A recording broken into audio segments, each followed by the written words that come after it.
पैठण शहरात चोरून लपून गोमांस विक्री होत असल्याच्या माहितीवरून शुक्रवार रोजी कामदा एकादशीच्या भल्या पहाटे पैठण शहरातील खाटीकवाड्यात ग्रामीण पोलीस अधीक्षक यांचे विशेष पथक आणि पैठण पोलिसांनी संयुक्तरित्या धाड मारली।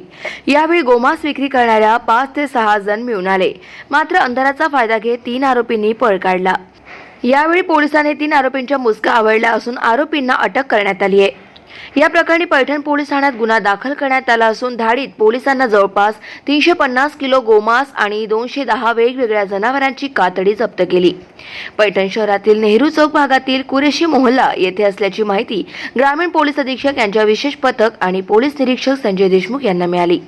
शुक्रवार दिनांक 19 रोजी पहाटे 5 वाजेच्या सुमारास विशेष पथक आणि पैठण पोलिसांनी अचानक संयुक्त छापा मारला असता 2 गोवंश जनावर 5 ते 6 जण कत्तल करीत असल्याचे दिसले।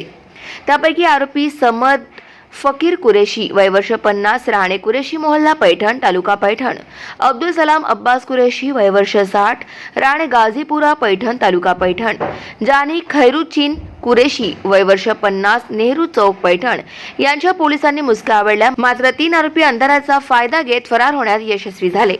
आरोपींच्या ताब्यातून 2 गोवंश जातीचे अंदाजे 350 किलो गोमांस, 210 जनावरांची कातडी, लोखंडी कुऱ्हाड, 2 सुरे, 2 टोचे जप्त करण्यात आले असून पोलिसांनी एकूण 1,75,000चा मुद्देमाल जप्त केला आहे।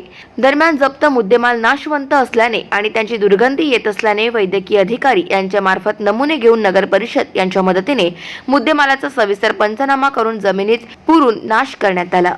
गाव माझा न्यूज करिता मनोज परदेशी, पैठण, छत्रपती संभाजीनगर।